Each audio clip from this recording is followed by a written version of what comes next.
Ben Spaloss is an accomplished youth leader in the field of digital wellness. He previously served as communications director at Young People's Alliance, a youth movement focused on student led advocacy, working to mobilize young people to achieve electoral and policy outcomes.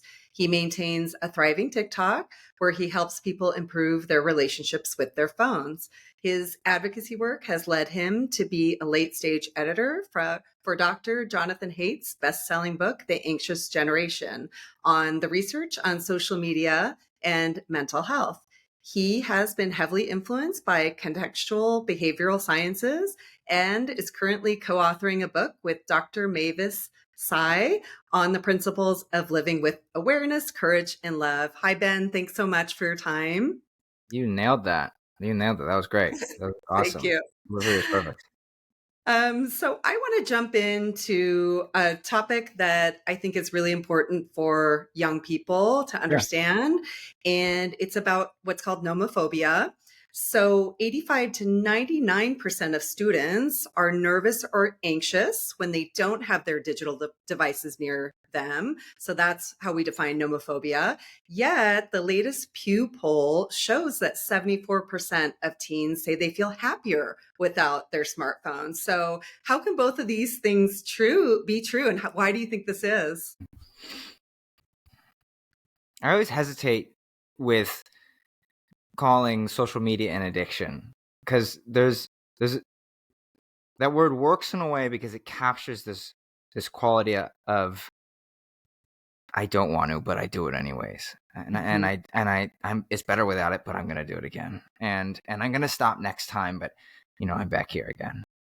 I hesitate with it because it's different, of course, from something like smoking cigarettes to you know with bottles and needles or whatever. But in many ways, it can function in a similar way. In that um, the fix it's less about um,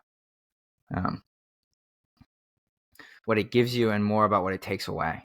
You know, and so when people are really struggling with social media, um, in my work, at least from what I found, a lot of time it's not that they just love this content so much and they're just on this fifth hour of funny videos and they're just so happy watching them. A lot of times when that clock is teetering over into that fifth hour, it's it's something that you didn't want to do, but you didn't have a better strategy to do otherwise. You're stressed out, or you had a lot of stuff going on from work, and you just don't want to sleep yet because you haven't had free time to yourself, or whatever it is, and or you don't feel like you're gonna belong, or you're gonna miss things out, or you're gonna miss out on your friends, or you're not gonna be cool. And those are really difficult things to show up to. I think one of the things that Jonathan Haidt gets really well is that he's not saying that we need to get off our phones. He's Yeah. saying that we need to replace the time that's being spent on phones, specifically for adolescents and kids, in independent play where you would get socialized and learn these kinds of things, how to be courageous, how to do difficult things, how to have conversations without relying on these things. And so, yeah, I think that, you know, social media, it's this pacifier and it fills a space where maybe there's a lack of meaning or a lack of being able to cope or these kinds of things. And so yeah, I think that that's kind of how you have this weird paradox, and also it starts to spell out what a solution would look like, which is not abstinence is always the answer. It's something more like well, how can we fill that time with something that you would actually really care about, you know take that into the young people's hands when they're able to answer that question if they're old enough. Yeah, I think you covered so many things. We also try to stay away from the word addiction because I do think it's kind of a dirty word. And number Mm, one. Number two, it is something that only a mental health provider can diagnose, right? of But course, I of think course. there's a distinction between I'm addicted and these products are addictive, right? Which we all agree and understand and know, right? Yeah. Do you agree with that?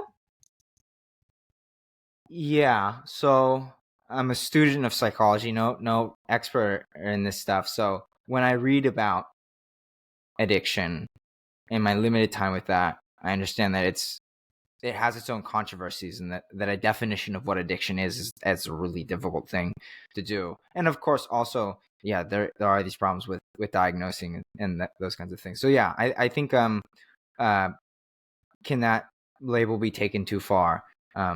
Absolutely. And then there's also just a tremendous amount. So many people struggle with these issues in different ways with different substances or whatever it is, and so you know there's so much loaded behind that term. But yeah, definitely to describe an experience of uh I don't want to, but I'm doing it again, or I Yeah. wish I had something else, but um yeah, it's a it's hard not to find yourself using that word. Yeah, for sure. And it's you covered this a little bit, but it's that trap, right? That there's comparison traps, but there's also the trap of I have to use it because you mentioned my friends are on it, everything I need is on it, right? But yet I can't stop. Like we say all the time, we say this to the kids, we say this to the parents, we say this to the teachers. This is not your fault. These things are designed, to hold your attention and frankly use addictive features, without saying you're going to get addicted, right? We can acknowledge that these features are designed to elevate dopamine, which we know when you have too much can create that loop, right? Where young people can't get out in particular because they don't have the parts of their brain developed that will let them stop. I mean, let's be honest, like even parents, adults, teachers, everybody has trouble stopping, right? But when you have a Yeah, brain that's still being developed, now we're talking about a whole new set of challenges. So, yeah, I think you're actually bringing up an important point that I didn't kind of think about, the contextual point, which is this is a pretty different conversation if it's people that I'm thinking about, which is people around my age or a little bit younger, maybe older even, who are, early adults or, older teens. That's a very different conversation versus someone who is in elementary school or in middle school or, approaching just the beginnings of high school where, yeah, especially during that middle school age, though, that's a whole different ball game because you know, in terms of choice and control, and yeah, yeah. it's very Adolescence different. is the second most rapid period of brain development, second only to early childhood. And adolescence goes on through until age 19, right? But even through young adulthood, your prefrontal cortex doesn't fully develop until you're 25, right? So, yes, you're much better equipped to make better decisions when you're college age, let's say, than a middle schooler, but you're still not quite there yet to fully have your brakes to stop you, which is what our experts kind of liken it to, which is your prefrontal cortex being able to pump the brakes for you when you're doing something that you don't want to do, don't want to see. Right. So that doesn't happen until much, much later. So I think the message that we're both saying is it's just not your fault, right? It's Oh, not your totally. fault as a young person. It's not your fault as a parent, kind of managing these issues with your own child because of what's going on during this time. So, Yeah, totally, totally. okay. Cool. So let's jump again to kind of this idea of feeling like you have to check in constantly, right? So the latest statistics say that teens, so we're talking about teens now, check their phones 100 times a day, and a quarter of them say they're online almost constantly, quote unquote. So, why do adolescents need what's called self binding strategies? So, these are physical barriers between themselves and their phones to have a healthy relationship with technology. I think we just touched on it a little bit, but what would you say to that? Yeah. So in that study, do you know what the age range was for teens? I mean, teens would be 13 to 19, I would 13. imagine. I don't think Okay, they cool, cool, cool. specifically called that out, but Okay, cool, cool, cool. Yeah. Um, I think it's a different question with someone who's approaching 13 versus someone who's approaching 18 or older. 18 is still pretty young, but you know, it's also case by case. Just that age in general is is a time where independence is like really important and people are learning how to have their own values and make their own decisions. And so the one hesitation I have with, I've seen the harms of social media. I was a late stage editor for that book with Jonathan Haidt, right? Like, I'm a big proponent of this stuff. And um, I with social media, there are a lot of good things about it, right? And there are a lot of things that can be really helpful with. And there's a really interesting researcher from Patty Valkenburg. I think, where's she from? She's from the Netherlands, where they look at the individual effects of social media on mental health. And what you find Hmm. is that it does vary. In some people, they have more positive effects on mental health, and some people it's more negative. And you can explain that pretty well with how people are relating to content, what kinds of content they're being watched, and if it's relating to like inspiration or enjoyment versus like envy and like social comparison and those kinds of Hmm. things. But I will, to address what you're saying, to be able to stop doing this stuff, right? To be able to like just, it's not as easy as just deleting the app or just stop Yeah. scrolling, right? Behavior change is really hard, right? Like, my work is in contextual behavioral sciences. Behavior change work is extremely difficult, right? And so you do need to rely on tools. It's your brain is an incredible learning machine, and if you think you can just kind of willpower it, or I'll just do it with my thoughts, sometimes people can do that, but you know, um, being able to commit to things that are valued and important in your life, if you want to commit to your friends or whatever it is, if you want to commit to a particular relationship or get good grades in school, that will not be easy, and they designed it to make it as not easy as possible. And so, yeah, I personally have a light phone. Um, Hmm. and so this is a dumb phone that I use. I actually use, since I'm a content creator, of course I have my iPhone smartphone, but I keep my SIM card in this one. And so if I want to leave the house without my phone, I can. People know that this is basically just a sound machine. They don't text me on it. I don't really text them back on it. Like, but if they call me, it'll always ring and I'll always be there. And like, so it's more of like an emergency thing, but then I can step away from my phone. And that's been really, really helpful for me. And I study behavior change, right? And so, like, Hmm. if it was a mental thing, I don't know. Maybe Yeah. that's maybe I'm like, that's like too egoic or whatever, but I don't know. I think I'd be more prepared than most. Yeah, I think I love that you gave an example of what you do. And obviously, replacing your smartphone for a light phone, a flip phone, something like that, is obviously very helpful if you can do that. I also use I have to have either a smartphone or an iPad for my work, but I'll tell you what I've done, which has helped me immensely. I took social media off my phone and I put it onto my work iPad because I exclusively use it for work.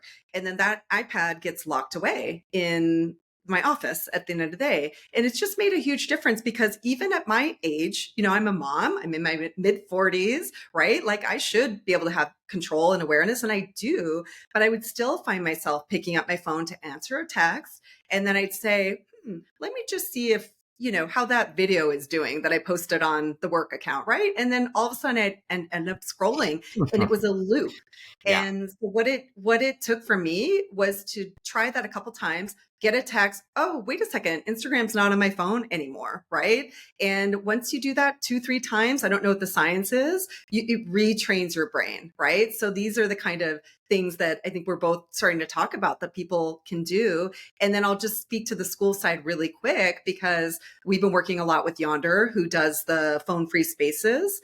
And, they do concerts, events, things like that, but they're the gold standard for schools. And it's the same thing. They describe like the first time your phone buzzes because you keep it with you, right? You go put your hand there and you realize, whoops, I can't get to it if I wanted to. It only takes maybe 5 or 10 minutes and your brain gets very quickly retrained, right? Into not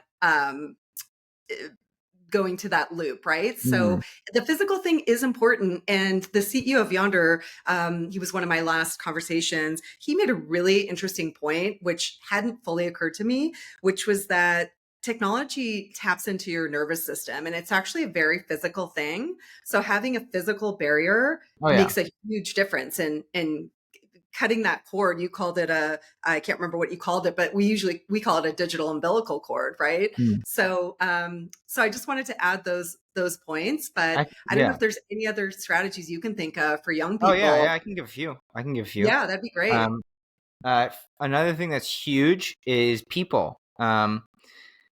41%, I believe, this is the Harvard Youth Poll. 41% of young people are feeling pretty lonely right now. And Yeah. for me, I didn't know I was lonely when I felt like this was during college when I did not feel so good and I felt like depressed and these kinds of things and I felt really lonely. What I would do is I would ask myself questions about the meaning of life. I would ask myself questions about how I compare to others and these other things. But these big philosophical things when the problem was very, very simple. It was that I felt lonely. And when it was weird. I had this idea that, you know, this technology is just really addicting. I just cannot stop it. It's this something that's in the algorithm, something that's in the and then I spent some time with people in person. I remember I traveled for 2 weeks and I was just with people that I could just spend time with. And then I got back and I like checked my notifications for like really kind of the first time. And I was like, what just happened there? Like the desire, the impulse, the I'll just check right now. It completely went away because like I was with people and that same kind of it lost its addictive quality. So that's another thing that's important is Hmm. if if you're using social media to fill a hole, right?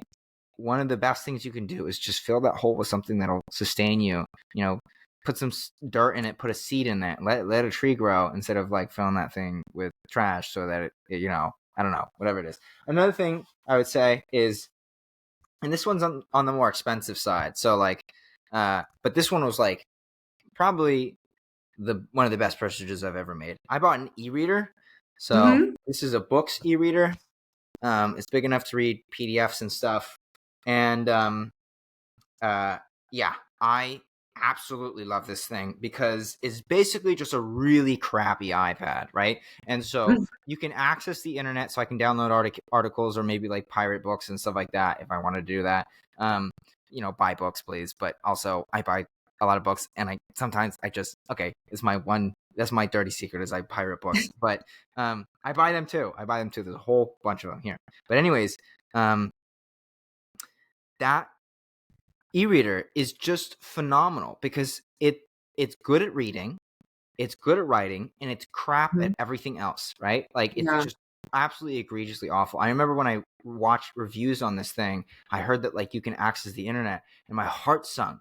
I was like, Mm. oh fuck. Right. But then the guy in the same video was like, yeah, but you can't watch YouTube or anything because the refresh rate on these e-reader screens is so terrible. And the YouTube video, he showed the example like wah, wah, wah, wah. And I literally leapt out of my chair. I was like, yes. And so I like my e-reader is my baby. My friends know this. I take this everywhere I go. It's my attachment object. And if I just want to fucking read and write and do absolutely nothing else, I have a tool for that. And it does really damn good at that one job. Those are some really good suggestions. Couple things popped up as you said that. One is, I'm sure you're familiar with Dr. Anna Lemke. I interviewed her, love her work. I credit her with kind of starting this journey for me because Dopamine Nation was one of my first reads. One of the things she talks about is too much choice is actually stressful on the brain, right? So think of like opening up your Netflix and you've got thousands of things to watch and you just end up scrolling and giving up, right?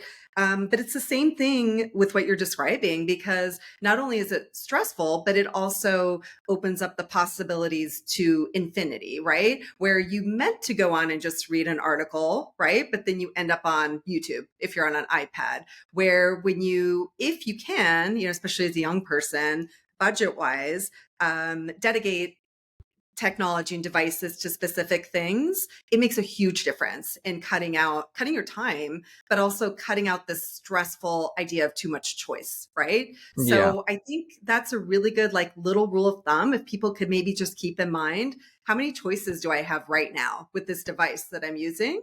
When we talk Yeah. about an iPhone and an iPad, it's infinite, right? But when we're talking about an e-reader or a light phone, it really narrows down your choices and it helps you stay on task. So I Yeah. think those are really good suggestions, for, and you can do that by deleting apps, right? But like you said, it's very tempting to just re-download them. So I think that that's a great rule of thumb There's for another thing people. I can suggest, which is I still have I like YouTube. I use YouTube and stuff like that. Yeah.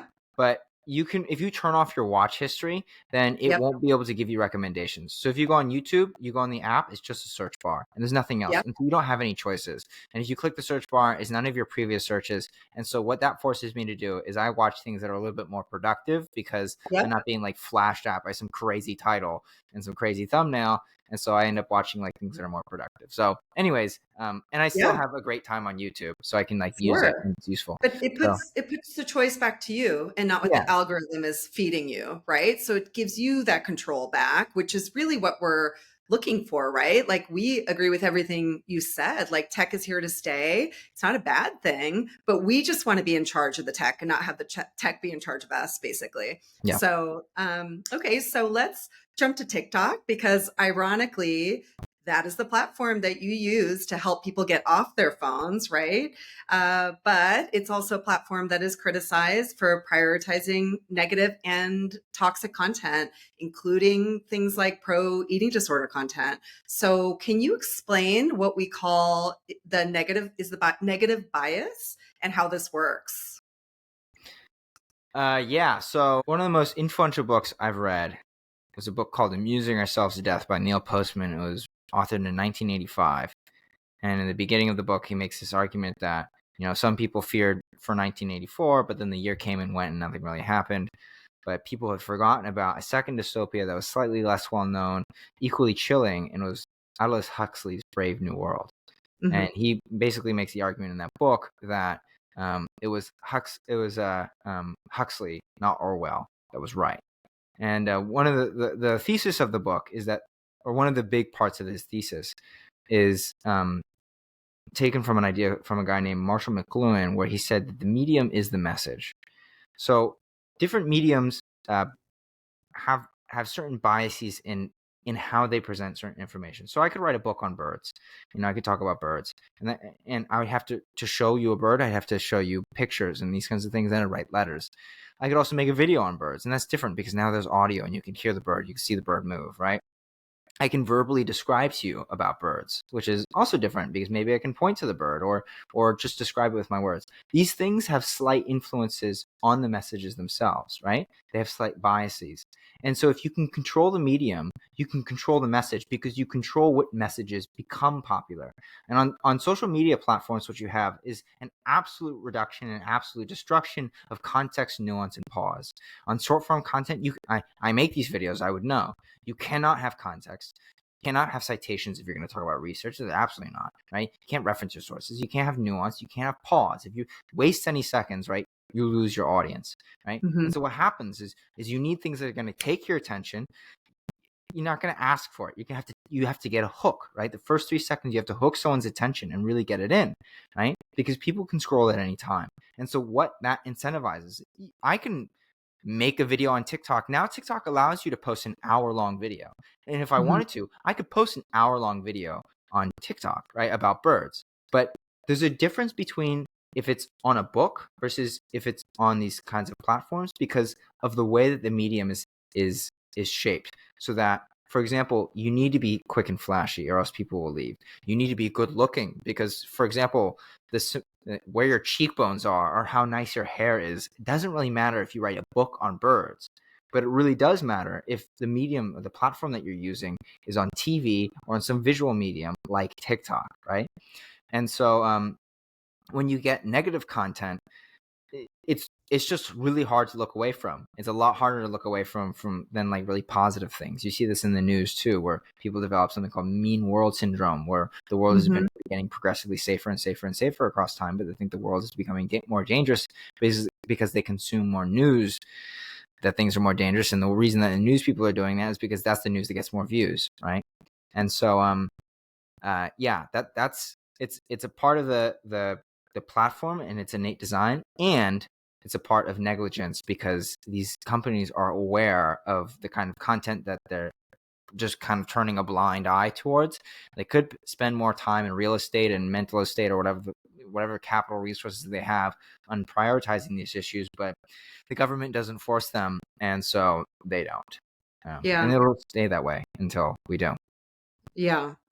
One of the things I read more recently, because in our work in our curriculum, kind of teaching young people and parents, we talk a lot about evolution, right? Mm, Because the basic premise is technology has evolved faster than our human brain, which has evolved for the Paleolithic era. And one thing that I read most recently, which makes a lot of sense about negative bias, was that, like, think, if you're a caveman, right? The people that paid more attention to negative dangers, right, were the ones that survived, right? So we are evolved to pay more attention to negative signals, and those signals actually linger longer in the brain. So we're already at a disadvantage, right? Number one. Number two, because of what you touched on, which is that these social platforms are optimized for engagement, right? Not showing you posts in order, which is the way it used to be. The things that are going to hook you in those first few seconds are typically not going to be positive or just happy or just nice, right? So there's so many things working together to create this negative bias. And it's not just TikTok. TikTok, I think, has probably more of a reputation for prioritizing this kind of toxic content over the others, but they all do it. And then you touched on news.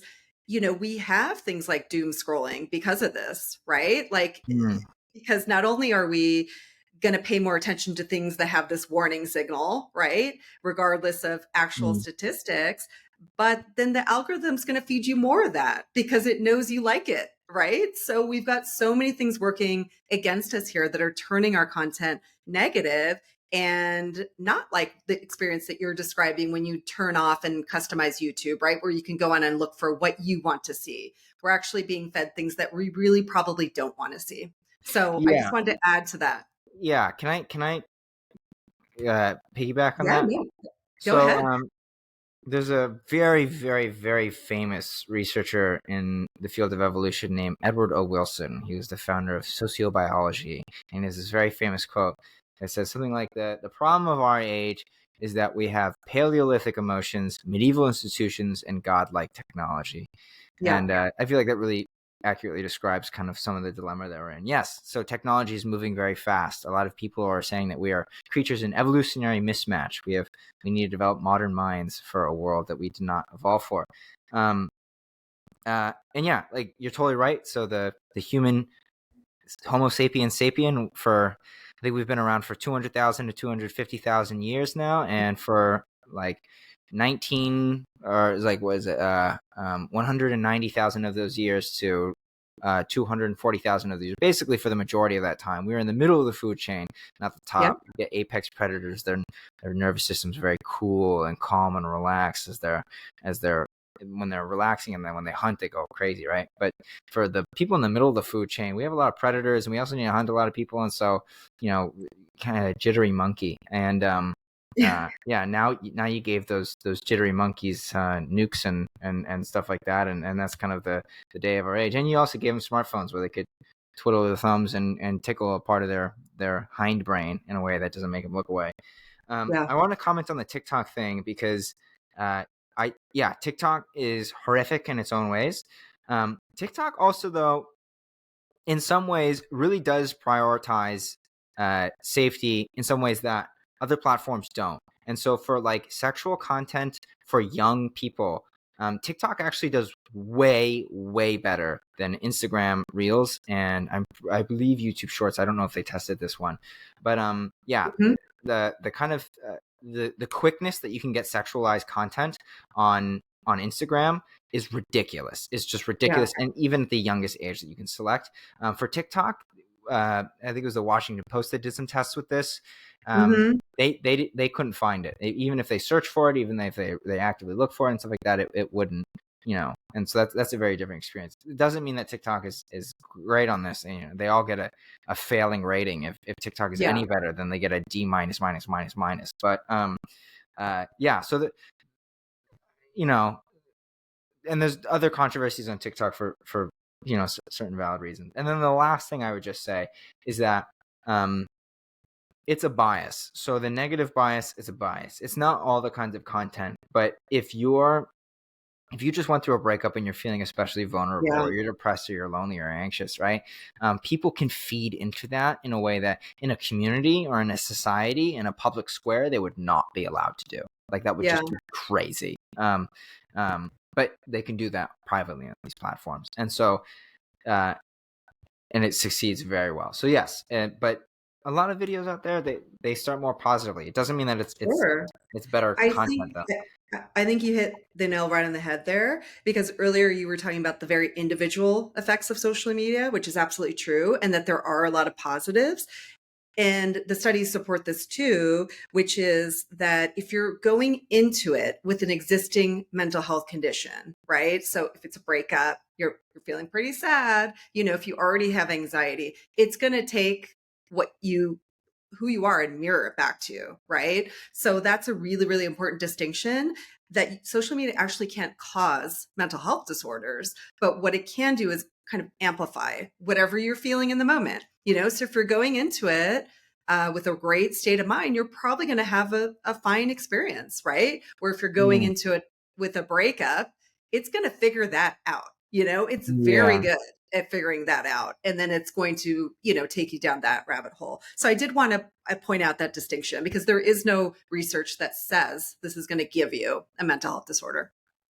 I don't know if there's research in general that says that there are things that'll give you like mental health disorders. I mean, like, No. I've seen estimates between like 7 to 12% of people who go through a trauma and stressor develop PTSD, and so we can't even say that trauma develops PTSD or causes PTSD. And so the in terms of a causal explanation of mental health issues functionally, like, I don't know how you would, as a research question, because I mean, for example, if the first time that they get exposed to eating disorder content, it's through TikTok, and it's only through TikTok, and then they develop this thing that was kind of spiraling TikTok, I would say that was kind of caused on social media.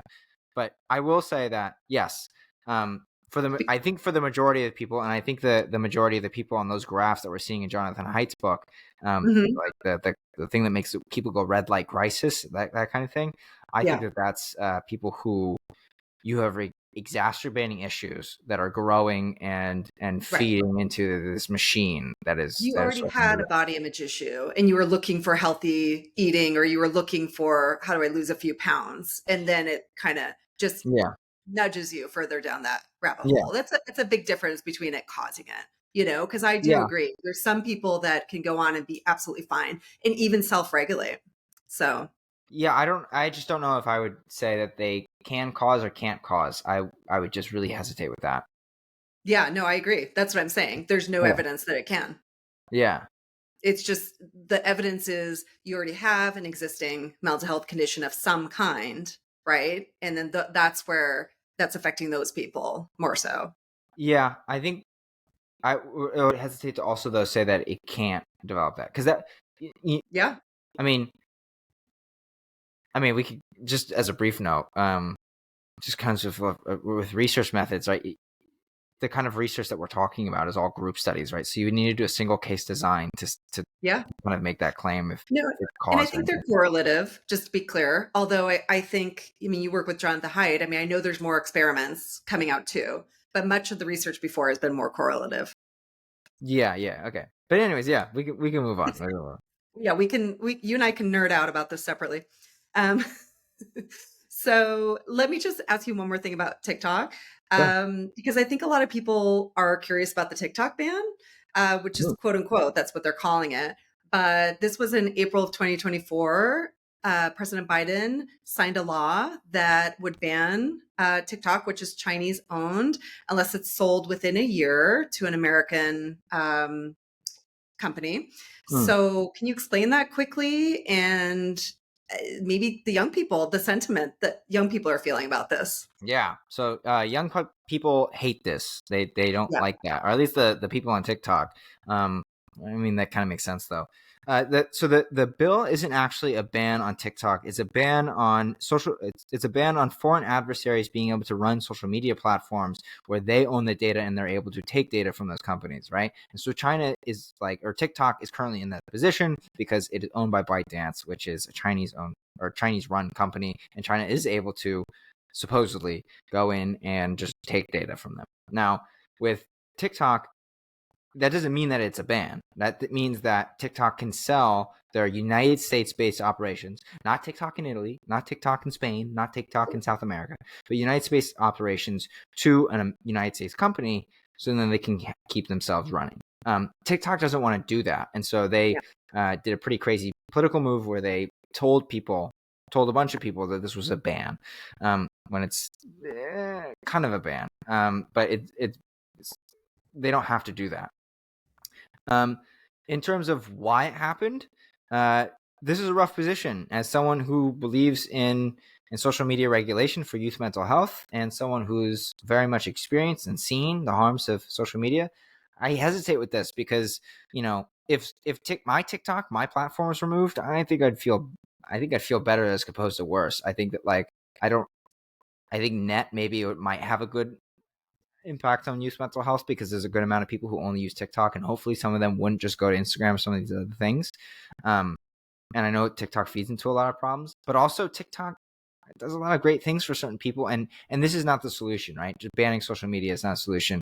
We need regulation for it. So the reasons why was kind of unclear for the United States public, but the Department of Defense and I think it was like the CIA and these different organizations had a briefing with Congress, which helped get this bill through.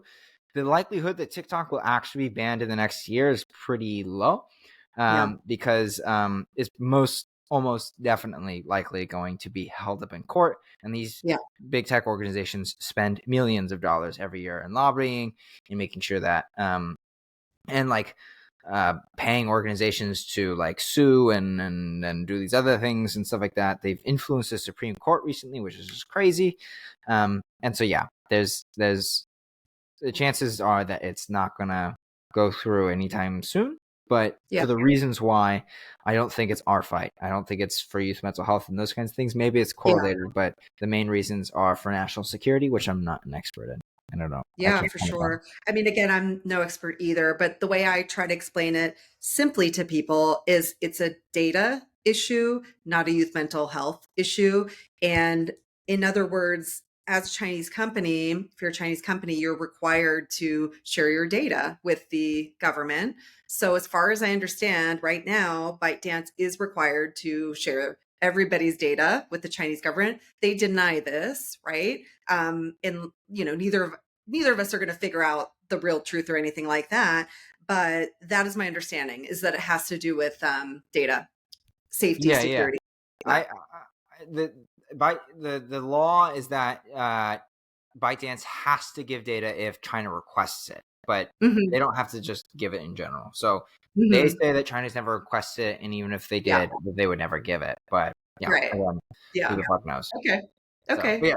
So, okay, good to know. And I think obviously you're right. It's already tied up in court right now. So this is going to be a long fight. So I don't think people need to worry that their TikToks can be taken away in the near future anyway.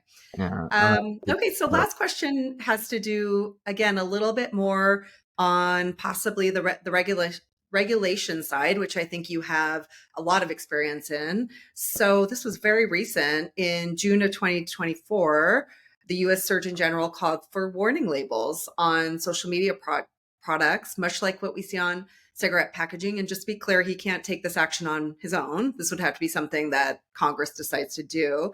But I know we've covered some of them, but if you had to summarize some of the main harms of social media, and do you think social media in its current state should have warning labels? Oh, yes, I definitely think it should have labels. And in terms of talking about harms, there's so many. And it's just very individualized. I mean, I can just start listing them. You can get cyberbullied to hell. You can find just egregiously bad misinformation that can endanger your life. You can lose sleep. I mean, sleep deprivation is huge. You can put people in a state of depression by just removing their ability to sleep, right? So sleep is just gargantuan. It's one of the most important biophysiological processes you could ever have. A sense of addiction, so like that can crop up in family where you're lying about how much time you're using on your phone, or you're breaking rules or whatever it is, and that can be a problem. Not having good coping strategies, so it's like the prolonging of an emotional problem because you're not engaging in problem solving coping. You're engaging in a form of emotional coping by avoiding your feelings, by distracting yourself on your phone. That's huge. Yeah, I mean, like it's like an ultimate loneliness distractor. That's another thing. I don't know. Those are just kind of the things that are coming to mind. But social deprivation is another thing. If you're just spending a lot of time on your phone, you're not spending time with other people. Yeah, opportunity cost is extremely high. So if you're spending time on your phone, that in itself might not have harms. It can have harms if that time is then replacing things that are important, like sleeping, eating, being with other people, those kinds of things. Social comparison is one of the fastest ways to reduce people's well-being. I mean, I think they did, it was Sonia Libernitsky, right? The positive psychologist who studied happiness, did a study, and they basically did a study where they tried to speed run making people miserable, and they gave people like an essay about what Mozart did when they were 4 and like some other child prodigy when they were 12, and then they had people write down what have you achieved when you were 4 years old, and then what did you achieve when you were 12, and like that exercise in social comparison was one of like the most efficient and powerful ways that you could drop someone's well-being. Sonia Limanitsky is one of the most famous positive psychologists out there, and she wrote a book on like how to be happy, and it's like 12 different ways of being happy, right? And engaging with people, having good hobbies, these different things. All of the recommendations were things that you should do. The one thing that they recommended you should not do, the one thing, right, is socially compare. Don't do that, right? If you find yourself in those situations where you're socially comparing constantly, like you are just, it's a hole you will dig yourself in, and there is literally no way out, right? So just don't go there. It, That's it's not a game you can solve or win. it's Um, almost impossible not to do that, though. Yeah, if you're on it. yeah, yeah, I, yeah, I think so. I there are ways to just,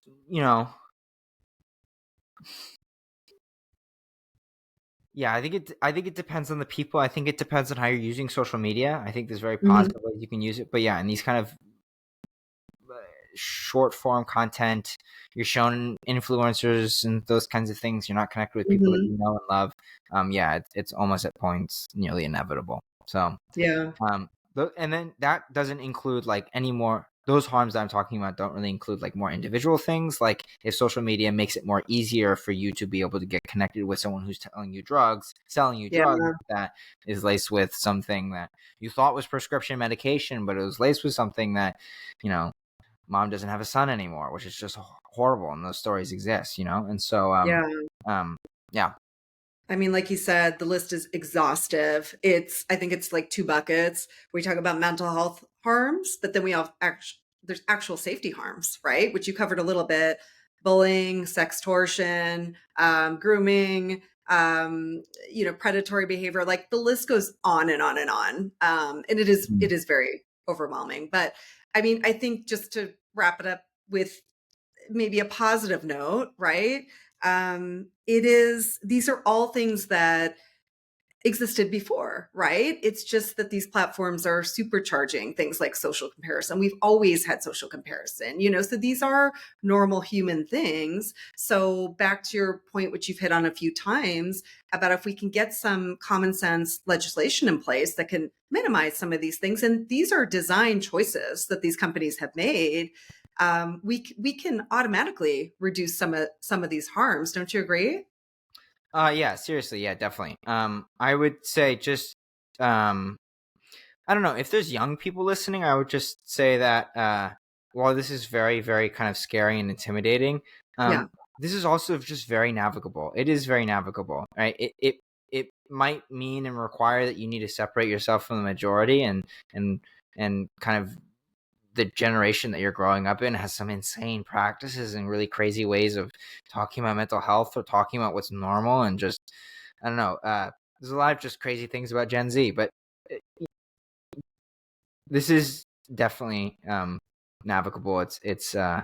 Um, as Fred Rogers like to say, anything that's mentionable is manageable. And there's a lot of people talking about this problem. There's a lot of work being done in Congress. There's a lot of advocacy work being done, and it's because it is, and it needs to be managed well. Yeah. And I think a lot of that has to do with people like you who were the first generation to grow up with it in its current state that are speaking up. There's no other time in history where we've had a technology come along and the young people have actually risen up to say, we don't like this. This is not good for us, and we want change. So I think that's huge. So I'll end it there by saying thank you so much for all the work you're doing. I love that you're helping people with practical strategies. Mm. Like we said, this is not going anywhere. There are ways to use this healthier, right? So thank you, and also for standing up and speaking out, because it's going to take. Young people don't want to hear this from me. They want to hear this from you. So it's going to take more people like you to enact true change. And I really think that I would credit young people like you for standing up for the tipping point that we're seeing now. So thank Mm. you again for Yes, everything you're doing. yes, I love this. I love this, and thank you for I love talking with people, but it's people like you who help me get my face in front of people so I can throw words. So thank you so much. Thanks again, Ben.